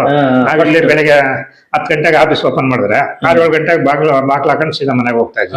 ಆ ರೀತಿ ಕೆಲಸ ಮಾಡಿದ್ರೆ ಜಾಸ್ತಿ ಆಗ್ಬಿಡ್ತು. ಇದು ತುಂಬಾ ಹೆವಿ ಅನಿಸ್ಬಿಡ್ತು. ಚೋರ ಚಿತ್ತ ಚೋರ ಅರ್ಧ ಸಿನಿಮಾ ಮಾಡಿ ನಾನು ಆಚೆ ಬಂದ್ಬಿಟ್ಟೆ.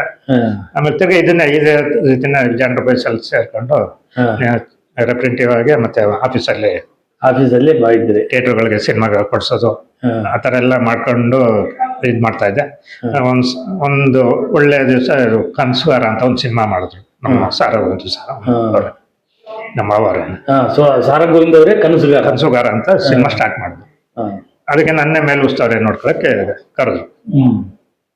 ಸರಿ, ಅಲ್ಲಿಂದ ನೋಡಿ ಅದು ನನ್ಗೆ ಸ್ಟಾರ್ಟಿಂಗ್ ಪಾಯಿಂಟ್. ಫಸ್ಟ್ ಅದು ಪಾದಾರ್ಪಣೆ ಅಂದ್ರೆ ಅದು ಅಲ್ಲಿ ಉಸ್ತುವಾರಿ ಫುಲ್ ಸರ್ ಆ ಫಿಲಿಂಗೆ ಕನಸುಗಾರಗೆ. ಹೌದು, ಪೂರ್ತಿ ಉಸ್ತುವಾರಿ, ಪೂರ್ತಿ ಟೋಟಲ್. ಅದು ಸೂಪರ್ ಹಿಟ್ ಆಗ್ಬೋದು ಫಿಲಿಮ್. ಅವರು ಒಂದು ದಿವಸನೂ ಅವರು ಹಿಂದೆ ಸಿನಿಮಾ ಎಲ್ಲ ಅವರು ರೆಗ್ಯುಲರ್ ಆಗಿ ಅಟೆಂಡ್ ಆಗೋರು. ಕನಸುಗಾರಲ್ಲಿ ನಾನು ಮೇಲ್ವಿಚಾರಣೆ ನೋಡಕ್ ಬಂದಾಗಿದ್ದ ಒಂದು ದಿವಸನೂ ಅವರು ಸೆಟ್ಟಿ ಬರ್ಲಿಲ್ಲ. ಯಾವಾಗಲೂ ಅಪರೂಪ ವಾರಕ್ಕೊಂದ್ಸರಿನ ಸಂಜೆ ಬರೋರು ಹೋಗ್ಬಿಡೋರು, ನೋಡ್ಕೊಳ್ಳೋರು ಹೋಗ್ಬಿಡೋರು. ಮತ್ತೆ ಬರ್ತಾನೆ ಇರಲಿ. ನನ್ನ ಉಸ್ತುವಾರಿ ಇಲ್ಲ ಅದು, ಅಲ್ಲಿಂದ ಸ್ಟಾರ್ಟ್ ಆಯ್ತು ನಮ್ದು. ಅದು ಸೂಪರ್ ಹಿಟ್ ಆಗ್ಬೋದು ಅದು ಅಲ್ವಾ? Super hit. ಇವತ್ತಿಗೂ ಅದೊಂದು ಹೆಮ್ಮೆ ಇದೆ ನನಗೆ. ನಾನು ಮಾಡಿದ ಮೊದಲನೇ ಸಿನಿಮಾ ಸೂಪರ್ ಹಿಟ್ ಆಯ್ತು ಅಂತ ಅದೊಂದು ಇದಿದೆ.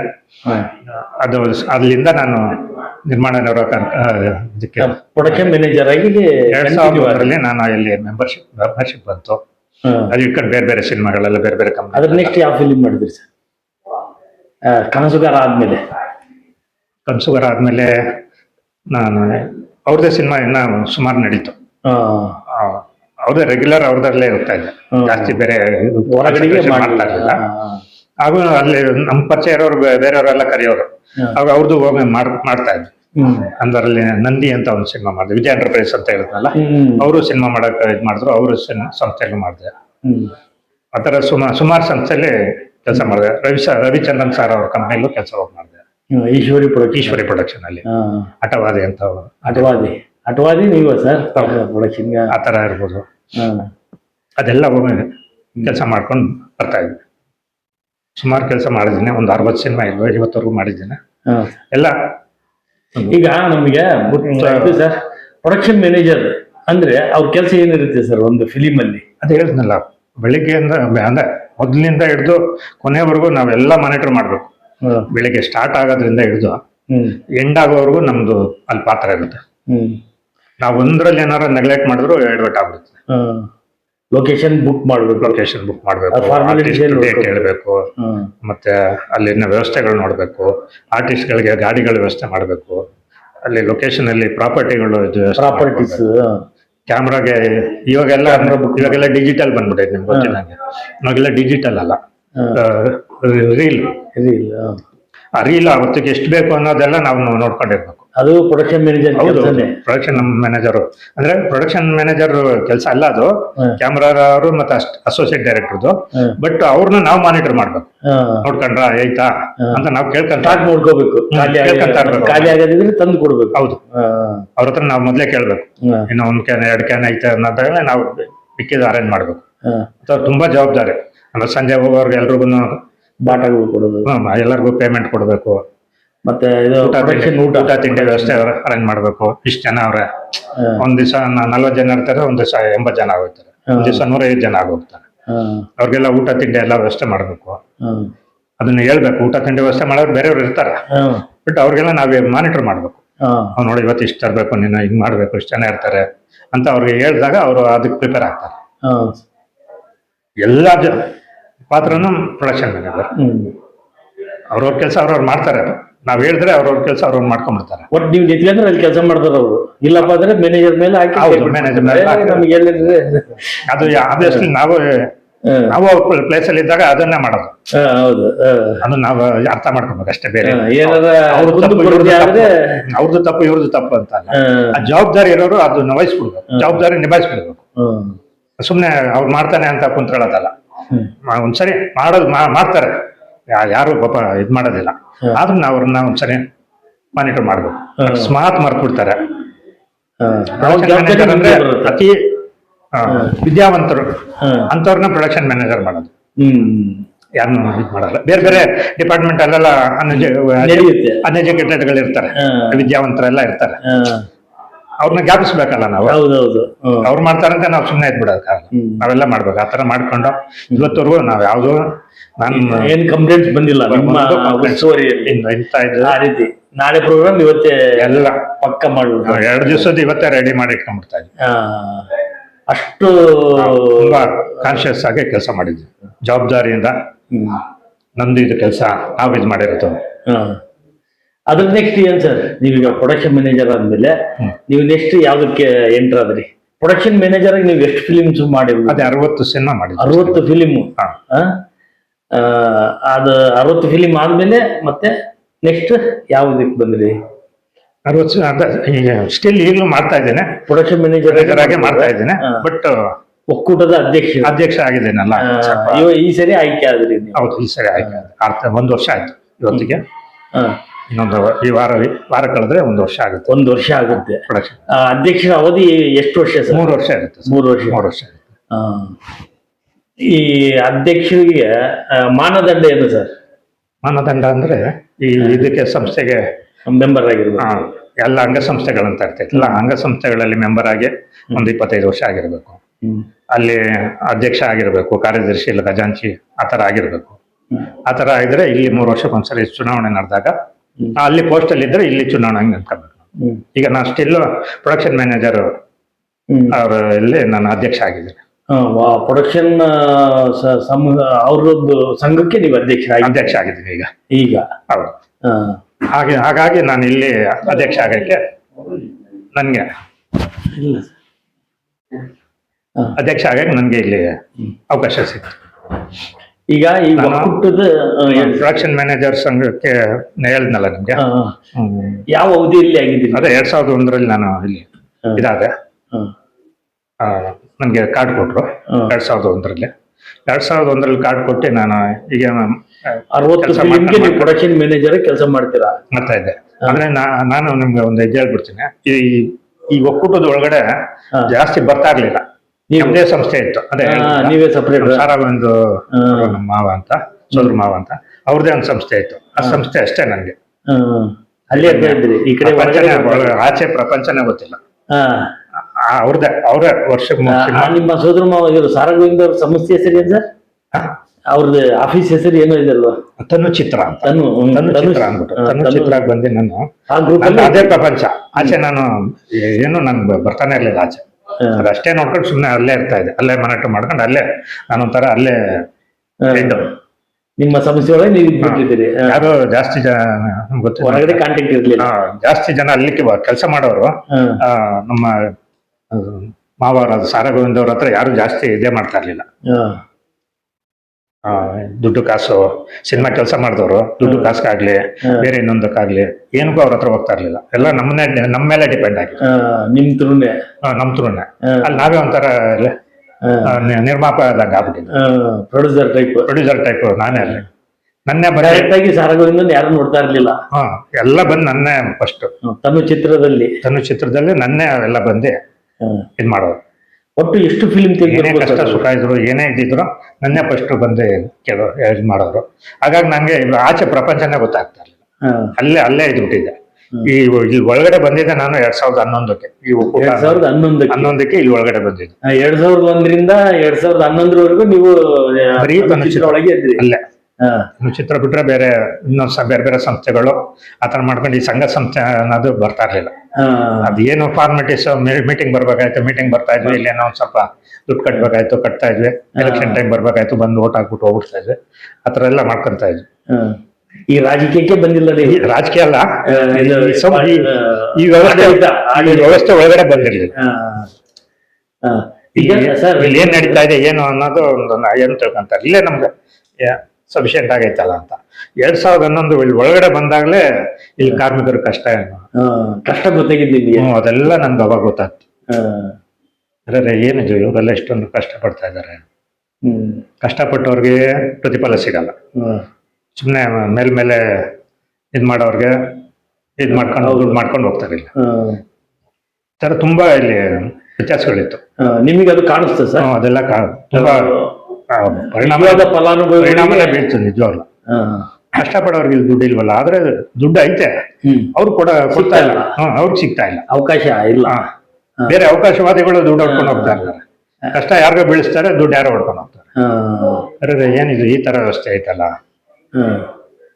ನಾವಿದ್ದಾಗ ನಮ್ಮ ಸಂಸ್ಥೆಯಲ್ಲಿ ಇದ್ದಾಗ ಅದಕ್ಕೆ ಇಲ್ವೇ ಇಲ್ಲ. ಯಾರು ಕಷ್ಟ ಪಡ್ತಾರ ಅವ್ರ ದುಡ್ಡು ಹಿಂಗೆ ಇರುತ್ತೆ ಎಲ್ಲ ಕಡೆನೂ ಅಂತ ನೀವು ಆತರ ತಿಳ್ಕೊಂಡಿದ್ದೀವಿ. ನಾನು ಆತರ 2011ರಲ್ಲಿ ಅನಿವಾರ್ಯವಾಗಿ ಈ ಕಡೆ ಬಂದಾಗ ನನ್ಗೆ ಇದೆಲ್ಲ ಒಳಗಡೆ ಇರೋದೆಲ್ಲ ಗೊತ್ತಾಯ್ತು. ಇಲ್ಲ, ಎಲ್ಲರೂ ಸಮಾನವಾಗಿ ಇದು ಮಾಡ್ಕೊಂಡ್ರೆ ಕಷ್ಟ ಪಡೋರ್ಗೆ ಇದು ಮಾಡ್ಬೇಕು. ನಿಜವಾದ ಫಲಾನುಭವಿಗಳಿಗೆ ಏನು ಸಿಗ್ತಾ ಇರಲಿಲ್ಲ ಸೌಕರ್ಯ. ಬರೀ ಯಾರು ಬಲ ಇರುತ್ತೋ, ಯಾರಿಗೆ ಅಧಿಕಾರ ಇರುತ್ತೋ ಅವ್ರಿಗೆ ಸಿಗ್ತಾ ಇತ್ತು. ಹೌದು. ಹಾಗಾಗಿ 2011 ಒಳಗೆ ಬಂದೆ ಇಲ್ಲಿ ನಮ್ಮ ಸಂಘದಲ್ಲೇ ಎಲೆಕ್ಷನ್ ಪಾರ್ಟಿಸಿಪೇಟ್ ಮಾಡಕ್ಕೆ ಪ್ರಯತ್ನ ಪಟ್ಟೆ. ನಾನು ಫಸ್ಟ್ ಜಾಯಿಂಟ್ ಸೆಕ್ರೆಟರಿ ಆಗಿ ಫಸ್ಟ್ ಜಾಯಿಂಟ್ ಸೆಕ್ರೆಟರಿ ಆಗಿ ಕಮಿಟಿ ಮೆಂಬರ್ ಆಗಿದ್ದೆ. ಒಂದು ವರ್ಷ ಅದಾದ್ಮೇಲೆ ಜಾಯಿಂಟ್ ಸೆಕ್ರೆಟರಿ ಬಂದೆ. ಜಾಯಿಂಟ್ ಸೆಕ್ರೆಟರಿ ಬಂದಾಗಿಂದ ಸ್ವಲ್ಪ ಇಂಪ್ರೂವ್ ಏನೇನು ಮಾಡಬೇಕು ಸಂಘ ಸಂಸ್ಥೆಗಳು ಬೆಳೆಯೋದಕ್ಕೆ. ಸಂಘ ಸಂಸ್ಥೆ ಬೆಳೆದ್ರೇನೆ ಇಲ್ಲಿ ಅದಕ್ಕೆ ನಾವು 2011 ಕೆಳಗಡೆ ನೀವು ನೋಡಿದ್ರೆ ಒಂದು ಸಂಘ ಸಂಸ್ಥೆಯಲ್ಲಿ ನಾನು ಮೆಂಬರ್, ಈ ಸಂಘದಲ್ಲಿ ಮೆಂಬರ್. 2011 ನಾನು ರಿಟೈರ್ಡ್ ಆದೋ ಇಲ್ಲ ಡೆತ್ ಆದೋ ಇಲ್ಲ ನಾನು ಇಲ್ಲಿ ಏನೋ ಇದು ಮಾಡಿದಾಗ ಇಲ್ಲಿಂದ ಆಚೆ ಹೋಗ್ತೀನಿ ಅಂದ್ರೆ ನಮ್ಗೆ ಎಷ್ಟು ಸಿಗ್ತಾ ಇತ್ತು? ಒಂದು 40,000 50,000 1 ಲಕ್ಷ ಕೊಟ್ಬಿಟ್ಟು ಕೈಗೆ ಒಂದು ಕವರಲ್ಲಿ ಚೆಕ್ ಕೊಟ್ಬಿಟ್ಟು ಎಲ್ಲ ಕಳ್ಸ್ಬಿಟ್ಟು 2011 ಒಳಗೆ 11 ಒಳಗಡೆ ಎಲ್ಲ ಎಷ್ಟು 25-30 ವರ್ಷ ಸರ್ವಿಸ್ ಮಾಡಿದವ್ರಿಗೆ. ನಾನು ಅದು ಒಳಗಡೆ ಬಂದೆ. ಎಲ್ಲರನ್ನು ಸಂಘಟನೆ ಮಾಡಿ ಎಲ್ಲರೂ ಇದಿತ್ತು ಅವ್ರಿಗೆ, ನಿಮಗೆ ಸಹಕಾರ ಕೊಟ್ರು, ಕನ್ಸರ್ನ್ ಇತ್ತು ಅವ್ರಿಗೆ ಮಾಡ್ಬೇಕು ಅಂತ. ಬಟ್ ಮಾಡಕ್ಕೆ ಅವ್ರಿಗೆ ಅವಕಾಶ ಇರ್ಲಿಲ್ಲ, ಮುಂದೆ ಬರಕ್ ಆಗ್ತಾ ಇರ್ಲಿಲ್ಲ. ಎಲ್ಲ ಹಿಂದೆ ತಳ್ಳೋರು. ಆಮೇಲೆ ಎಲ್ಲಿ ಹೋಗಿ ಏನ್ ಮಾಡೋದು ಅನ್ನೋದು ಗೊತ್ತಾಗ್ತಾ ನಾನ್ ಬಂದೆ ಅವ್ರನ್ನೆಲ್ಲ ಒಗ್ಗೂಡ್ಸ್ಕೊಂಡು ಅವರೆಲ್ಲ ಏನೇನು ಒಬ್ರೊಬ್ರು ಅಭಿಪ್ರಾಯ ತಿಳ್ಕೊಂಡು ಒಬ್ರೊಬ್ರು ಏನೇನ್ ಮಾಡ್ಬೇಕು ಅವ್ರಿಗೆಲ್ಲ ನಾನ್ ಸಹಕಾರ ಕೊಟ್ಟೆ. ನಾವಿದ್ದೀವಿ ಬನ್ನಿ, ಏನ್ ಮಾಡ್ತೀರಾ ಅದ್ ಮಾಡ್ತೀರಾ, ನಡಿ ಮಾಡೋ ನಡಿ ಅಂತ ಅವ್ರನ್ನೆಲ್ಲ ಮುಂದೆ ತಳ್ಳಿ ಅವ್ರ ಕಡೆ ಎಲ್ಲಾ ತರ ಮಾಡಿಸಿ ಇವತ್ತು ಸ್ಟಿಲ್ ಇವತ್ತು ಮೊನ್ನೆ ಒಬ್ರು ರಿಟೈರ್ಡ್ ಆದ್ರು ನಮ್ಮ ಹಳೆ ಮೆಂಬರು. 28 ವರ್ಷ ಏನೋ ಸರ್ವಿಸ್ ಮಾಡಿದ್ದ. 6,80,000 ರೂಪಾಯಿ ಕೊಟ್ಟು ಕಳ್ಸಿದ್ದೆ. ಹೌದ್ರಾ? ಈ ಫಸ್ಟ್ 2011 ಒಳಗಾದ್ರೆ ಒಂದು 45,000 ಜಾಸ್ತಿ ಅಂದ್ರೆ 1 ಲಕ್ಷ. ಆದ್ರೆ ನೀವು ಬಂದ್ಮೇಲೆ ನೀವು ಅದನ್ನ ಇಂಪ್ರೂವ್ಮೆಂಟ್ ಎಲ್ಲಾರನ್ನು ಒಗ್ಗೂಡ್ಸ್ಕೊಂಡು ಎಲ್ಲಾರು ಸಹಕಾರ ತಗೊಂಡು ನಾನು ಅವ್ರಿಗೆ ಜಾಸ್ತಿ ಸಹಕಾರ ಕೊಟ್ಟೆ. ಸಿನಿಮಾ ಕಾರ್ಮಿಕರು ಪಾಪ ಅವ್ರದ್ದು ಜೀವನ, ಅವ್ರದ್ದು ಭದ್ರತೆ ಇರಲಿ ಅನ್ನೋ ಒಂದು ದೃಷ್ಟಿ. ನಮ್ಮ ಪ್ರೊಡಕ್ಷನ್ ಮ್ಯಾನೇಜರ್ ಸಂಘದಲ್ಲಿ ಮೆಂಬರ್ ಅವ್ರಿಗೆ ಮಾತ್ರ ಈಗ ಬೇರೆ ಸಂಘದವರು ಎಲ್ಲ ಇದು ಮಾಡ್ಕೊಂತಾರೆ. ಸಂಘಕ್ಕೆ ಮಾತ್ರ ಈಗ ಮೊನ್ನೆಯಿಂದ ಇನ್ನೊಂದು ವಾರ ಆಯ್ತು, ಹೋದ್ ಭಾನುವಾರ ರಿಟೈರ್ಮೆಂಟ್ ಕೊಟ್ವಿ ಇಬ್ಬರಿಗೆ. 6,80,000 ರೂಪಾಯಿ ತಗೊಂಡ್ರು. ಅವ್ರು ತಗೊಂಡ್ರು. ಅವ್ರಿಗೆ ಈಗ ಭದ್ರತೆ ಖುಷಿ ಇರುತ್ತೆ. ಇಷ್ಟು ವರ್ಷ ನಾ ಸೇವೆ ಮಾಡಿದಕ್ಕೂ ಏನೋ ಒಂದು ಸಾರ್ಥಕತೆ. ನಾವು ಒಳಗಡೆ ಬಂದೇನೋ ಎಲ್ಲರನ್ನು ಒಗ್ಗೂಡ್ಸ್ಕೊಂಡು ಅವ್ರುಗಳಿಗೆ ಅವ್ರು ಹೇಳೋದಕ್ಕೆ ನಾವು ಸಹಕಾರ ಕೊಟ್ಟೆ, ನಮ್ಗೂ ಅವ್ರ ಸಹಕಾರ ಪಡ್ಕೊಂಡು ಏನೋ ಒಂದಿಷ್ಟು ಮಟ್ಟಕ್ಕೆ ಒಳ್ಳೆ ಕೆಲಸ ಮುಂದೆ ತಗೊಂಡೋಗಿದ್ದೇವಲ್ಲ ಅಂತ ತುಂಬಾನೇ ಖುಷಿ ಇದೆ ನನಗೆ. ಅದು ಮುಂದೆ ಇನ್ನ ಒಂದು 10 ಲಕ್ಷ ಮಾಡ್ಬೇಕು ಅಂತ ನಾನು. ಈಗ ಹೊಸ ಹುಡುಗರು ಬರ್ತಾರೆ, ನಾವೆಲ್ಲ ಬಂದಾಗ ಮೆಂಬರ್ಶಿಪ್ ಏನು ಅಂತ ಇರ್ಲಿಲ್ಲ. ಮೆಂಬರ್ಶಿಪ್ ಚಾರ್ಜಸ್ ಏನು ಅಂತ ಜಾಸ್ತಿ ಮಾಡ್ತಾ ಇರ್ಲಿಲ್ಲ. ಬರೀ 11,000 ರೂಪಾಯಿ ನಾವೆಲ್ಲ ಮೆಂಬರ್ಶಿಪ್ ಆಗಿದ್ದು. ಈಗ 2.5 ಲಕ್ಷ ತಗೊಂತೀವಿ ಮೆಂಬರ್ಶಿಪ್. ಒಬ್ಬ ಪ್ರೊಡಕ್ಷನ್ ಮ್ಯಾನೇಜರ್ ಆಗಿ ಕಾಡಬೇಕು ಅಂದ್ರೆ ಮೆಂಬರ್ಶಿಪ್ ಆಗ್ಬೇಕಂದ್ರೆ 2.5 ಲಕ್ಷ ತಗೊಂತೀವಿ. ಅಂತವ್ರಿಗೆ ರಿಟೈರ್ಮೆಂಟ್ಗೆ ಒಂದು 10 ಲಕ್ಷ ರೂಪಾಯಿ ಅದು ಕೈಗೆ ಸೇರ್ಬೇಕು ಅನ್ನೋದು ಒಂದು ಗುರಿ ಇಟ್ಕೊಂಡು ಮಾಡ್ಬೇಕು ಅಂತ ಓಡಾಡ್ತಾ ಇದ್ವಿ. ಅದು ತುಂಬಾ ಒಳ್ಳೆ ಕೆಲಸ ಸರ್. ಈಗ ಯಾಕೆಂದ್ರೆ 25-30 ವರ್ಷ ಇವ್ರು ಚಿತ್ರರಂಗದಲ್ಲಿ ಸೇವೆ ಮಾಡ್ಬಿಟ್ಟು ವೃದ್ಧಾಪ್ಯದಲ್ಲಿ ಪಾಪ ಹೌದು ಬರೀ ಖಾಲಿ ಕೈನಲ್ಲಿ ಹೋಗೋದಂದ್ರೆ ಇದಲ್ವಾ? ಹೌದು, ಇದು ತುಂಬಾ ಒಳ್ಳೆ ಕೆಲಸ. ಮತ್ತೆ ಇದೇ ತರ ಯಾವ್ದು ಏನಾದ್ರು ಬದಲಾವಣೆ ಸಂಘಕ್ಕೆ ಇದು ಒಕ್ಕೂಟಕ್ಕೆ ಫೆಡರೇಷನ್ಗೆ ನಾನು ಅಧ್ಯಕ್ಷ ಆದ್ಮೇಲೆ ಸ್ವಲ್ಪ ಅಧ್ಯಕ್ಷ ಆಗಕ್ಕಿಂತ ಮುಂಚೆಯಿಂದಾನು ನಂಗೆ ಒಕ್ಕೂಟ ಏನಾದ್ರು ಸ್ವಲ್ಪ ಇದಾಗ್ಬೇಕು ಅಂತ ಬೇರೆಯವರು ಯಾರು ಇಲ್ಲ ಅಧ್ಯಕ್ಷ ಆದ್ರೂ ಅವ್ರಿಗೆ ಸಹಕಾರ ಕೊಟ್ಕೊಂಡು ಇದ್ ಮಾಡೋಣ ಅಂತ ಅವ್ರೆಲ್ಲ ನಂಗೆ ಮೊದ್ಲಿಂದಾನು ನಿಮ್ಗೆ ಗೊತ್ತಿದ್ದಂಗೆ ನಮ್ದೆಲ್ಲ ಒಂಥರ ಹೋರಾಟದು. ಆಮೇಲೆ ಅವ್ರ ನಮ್ಮ ಸೋರಮ್ಮ ಅವರ ಹೋರಾಟದ ಅದೆಲ್ಲ ಆ ಕನ್ಸರ್ನ್ ಇಟ್ಕೊಂಡು ನಾವೇನಾದ್ರು ಸಣ್ಣದಾದ್ರು ಮಾಡ್ಬೇಕು, ಅವರಷ್ಟು ಮಾಡಕ್ ಆಗದೆ ಇದ್ರು ಸಣ್ಣ ಪುಟ್ಟನಾದ್ರೂ ಮಾಡ್ಬೇಕು ಅಂತ ಎಲ್ಲಾರನ್ನೂ ಒಗ್ಗೂಡಿಸ್ಕೊಂಡು ಆಗ್ ಮಾಡೋಣ ಹೀಗ್ ಮಾಡೋಣ ಅಂತ. ಇವಾಗ ಇಲ್ಲೆಲ್ಲ ವಿಡಿಯೋ ಮಾಡಿದ್ರಿ ಅನ್ಸುತ್ತೆ ಆಚೆ ಕಡೆ. ಮಾಡಿದ್ವಿ ಸರ್. ನೀವು ಹಿಂದೆ ಬಂದು ಡಾಕ್ಟರ್ ಬಂದಿದ್ರು, ಟ್ರೀಟ್ಮೆಂಟ್ ಕೊಡ್ತಾ ಇದ್ರು, ಡಾಕ್ಟರ್ ಅದ್ ಮುಂಚೆಯಿಂದಾನು ಬರ್ತಾ ಇದ್ದಾರೆ. ಆಚೆ ಕಡೆ ಎಲ್ಲ ನೀವು ನೋಡಿದ್ರಲ್ಲ ಕಲರ್ಫುಲ್ ಆಗಿ ಏನೇನಾಯ್ತು ಅದಾಗ ಆ ತರ ಇರ್ಲಿಲ್ಲ ಹಿಂದೆ. ಇವಾಗೆಲ್ಲ ಕ್ಲೀನ್ ಆಗಿ ಎಲ್ಲ ಕ್ಲೀನ್ ಮಾಡಿ ಅದೆಲ್ಲ ಚಿತ್ರ ಬರ್ಸಿರೋದು ಇಲ್ಲೆಲ್ಲ ಮುಂದೆ ಅದೆಲ್ಲ ಇತ್ತೀಚೆಗೆ ನನ್ನ ಕನ್ಸರ್ನ್ ಅದು ಹೇಳ್ಬೇಕಂದ್ರೆ ನಾನು ಅವ್ರನ್ನ ಎಲ್ಲಾರನ್ನು ಒಗ್ಗೂಡಿಸ್ಕೊಂಡು ಇದ್ ಮಾಡೋಣ ಬನ್ನಿ ಅದ್ ಮಾಡೋಣ ಬನ್ನಿ ಅಂದ್ರೆ ಎಲ್ಲಾ ಸಹಕಾರ ಮಾಡಿದ್ರು. ಪಾಪ ನೀನೇನ್ ಮಾಡ್ತೀಯ ಮಾಡುತ್ತವ ಅಂತ ಎಲ್ಲಾರು 1,000 2,000 5,000 10,000 ಕೊಡೋರೆಲ್ಲ ಕೊಟ್ಟಿ ನಾನು ಅದನ್ನ ನನ್ನ ಕೈಯಿಂದ ನಾನು ಒಂದಷ್ಟು ಖರ್ಚು ಮಾಡಿ ಇಷ್ಟು ಅಂದವಾಗಿ ಮಾಡಿ ಇಟ್ಟಿದ್ದೆ. ಯಾರನ್ನ ಒಳಗಡೆ ಬರಕ್ ಆಗ್ತಾ ಇರ್ಲಿಲ್ಲ. ನೀವು ಇದು ನೋಡಿದ್ರೆ ಇಂದ ಹಳೇದ್ ನೋಡ್ಬಿಟ್ರೆ ಇಲ್ಲಿ ಏನಪ್ಪ ಇವ್ರನ್ನೇನೆ ಎಂಟ್ರ್ ಮಾಡೋದು ಅಂತ ಹೋಗ್ಬಿಡ್ತಾ ಇದ್ರು.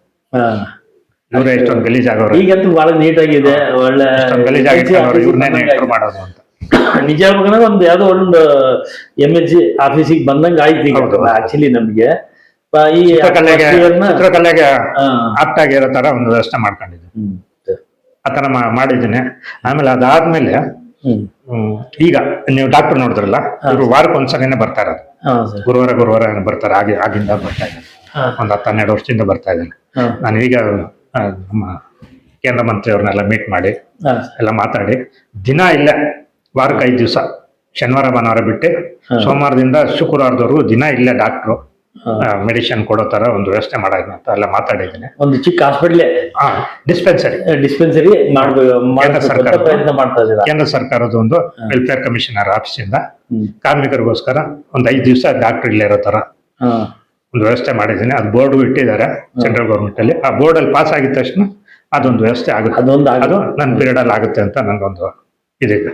ಆ ತರ ಒಂದೊಂದೇ ಮಾಡ್ಬೇಕು ಅಂತ ಈಗ ಸರ್ಕಾರದಲ್ಲಿ ಕಾರ್ಮಿಕ ಕಾರ್ಡ್ ಎಲ್ಲ ಇದ್ ಮಾಡ್ತಾ ಇದ್ದಾರೆ. ನಮ್ಮ ಕಾರ್ಮಿಕ ಇಲಾಖೆಯಲ್ಲಿ ಕಾರ್ಮಿಕ ಕಾರ್ಡ್ ಎಲ್ಲ ಕೊಡ್ತಾ ಇದ್ದಾರೆ. ಅದೆಲ್ಲ ಮಾಡಿಸಿ ಬರೀ ಕಾರ್ಡ್ ಮಾಡಿಸೋದೆಲ್ಲ ಫೆಸಿಲಿಟೀಸು ಕೊಡ್ಬೇಕು ಅಂತ ನಮ್ಮ ಕಾರ್ಮಿಕ ಮಂತ್ರಿನೆಲ್ಲ ಮಾತಾಡಿ ಇದ್ ಮಾಡಿದ್ವಿ. ಈಗ ಮಾಡ್ಕೊಡ್ತೀನಿ ಅಂತ ಅವರು ಭರವಸೆ ಕೊಟ್ಟಿದ್ದಾರೆ. ಇನ್ನೊಂದ್ 2 ತಿಂಗಳಲ್ಲಿ ಅದು ಆಗ್ಬಹುದು. ಇವಾಗ ನಿಮ್ಮ ಅಧ್ಯಕ್ಷತೆಯಲ್ಲಿ ಇದೆಲ್ಲ ಮಾಡ್ತಾ ಇದ್ದೀರಾ? ಹೌದೌದು. ಸರ್ಕಾರದಿಂದ ಬರೀ ಈ ಕೆಲಸನ ಇವಾಗ ಡಿಜಿಟಲ್ ಬಂದೆ ಕೆಲಸ ಎಲ್ಲ ಸ್ವಲ್ಪ ಕಡಿಮೆ ಆಗ್ತಾ ಇದೆ. ಹಾಗಾಗಿ ಈ ತರ ಸರ್ಕಾರದಿಂದ ಸವಲತ್ತುಗಳನ್ನೆಲ್ಲ ಅದರಲ್ಲೂ ನಮ್ಮ ಕಾರ್ಮಿಕರು ಕೊಡ್ಸೋಣ, ಸಿನಿಮಾ ಕಾರ್ಮಿಕರಿಗೂ ಸಿಗ್ಬೇಕು ಅನ್ನೋದು ಕೊಡ್ಸೋಣ. ಗೌರ್ಮೆಂಟ್ ಏನು ಸೌಲಭ್ಯ ಇದೆಯೋ ನಮ್ಮ ಸಿನಿಮಾ ಕಾರ್ಮಿಕರಿಗೂ ಸಿಗ್ಬೇಕು ಅನ್ನೋದು ನನ್ನ ಕಾಳಜಿ. ಕೊಡ್ಸಕ್ಕೆ ನಾನು ಹೋರಾಟ ಮಾಡ್ತಾ ಪ್ರಯತ್ನ ಪಡ್ತಾ ಇದ್ದೀನಿ. ನೆಕ್ಸ್ಟ್ ಮನೆಗಿನೇ ಕೊಡ್ಸೋದು ಆ ತರದ್ದು ಏನಾದ್ರು ಇದೆ? ಅದನ್ನು ಕೇಳಿದ್ದೀವಿ. ಬಟ್ ಮನೆಗೆ ಸ್ವಲ್ಪ